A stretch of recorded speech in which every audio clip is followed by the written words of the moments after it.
हेडलाइનમાં સૌપ્રથમ વાત કરીશું પંચમહાલથી કે જ્યાં દાદાનું બુલડોઝર ફરી વળ્યું છે, જ્યાં કાચા પાકા મકાનો પર આ કાર્યવાહી હાથ ધરવામાં આવી છે, જ્યાં દશેરાના અવસરે અસામાજિક તત્વોના દબાણ પર દાદાનું બુલડોઝર ફરી રહ્યું છે। ગોધરામાં અસામાજિક તત્વો અને આરોપીઓ દ્વારા કરવામાં આવેલા આવા દબાણો દૂર કરવાની કામગીરી હાથ ધરવામાં આવી છે। સિગ્નલ ફળિયા વિસ્તારમાં આવેલા નાગા તલાવડી વિસ્તારની અંદર આ કામગીરી હાથ ધરવામાં આવી। સરકારી જગ્યામાં અસામાજિક તત્વો દ્વારા ગેરકાયદે દબાણ કરવામાં આવ્યું હતું। આ સરકારી જગ્યામાં બાંધવામાં આવેલા 35 જેટલા કાચા પાકા મકાનો તોડી પાડવાની કાર્યવાહી હાથ ધરાઈ છે।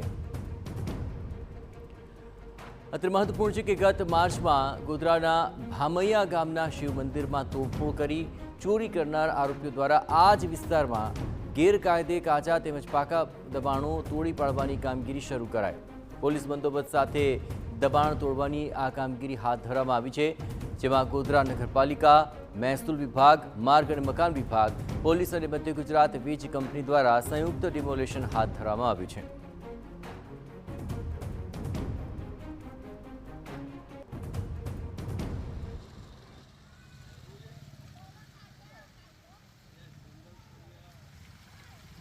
ગોધરાના નગર તલાવડી વિસ્તારમાં આવેલ તલાવની આજુબાજુમાં ગેરકાયદેસર રીતે બાંધકામ થયેલ 35 જેટલા કાચા પાકા મકાનો તોડવાની આજે કામગીરી શરૂ કરવામાં આવેલ છે અને પોલીસ ડિપાર્ટમેન્ટ, રેવન્યુ ડિપાર્ટમેન્ટ, નગરપાલિકાના તમામ સ્ટાફ અહીં હાજર રહી અને એની કાર્યવાહી ચાલુ કરવામાં આવેલ છે અને કોઈપણ પ્રકારનો અવરોધ કે એવું પ્રકારનું કંઈ જણાઈ આવતું નથી, જેથી કરીને શાંતિપૂર્વક રીતે આ દબાણ કરવાની કામગીરી થઈ રહી છે। દશેરાના દિવસે દાદાનું બુલડોઝર તે ગોધરા શહેરના જે સિંગલ ફળિયા વિસ્તારમાં ગેરકાયદેસર દબાણો કરવામાં આવતા તે વિસ્તારોમાં ફરી વળ્યું છે।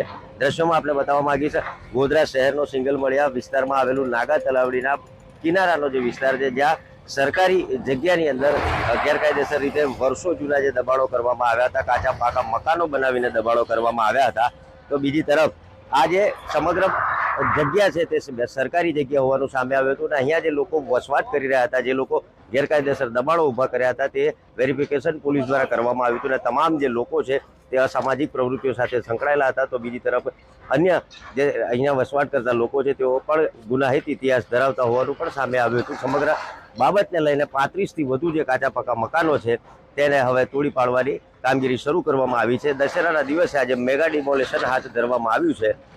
રેવન્યુ વિભાગ, પોલીસ તેમજ MGVCL અને તમામ નગરપાલિકાના જે સ્ટાફ છે તેને સાથે રાખીને ચુસ્ત પોલીસ બંદોબસ્તની વચ્ચે આજે ડિમોલેશનની મેગા ડિમોલેશનની કાર્યવાહી ગોધરા સિંગલ ફળિયા વિસ્તારમાં શરૂ કરવામાં આવી છે।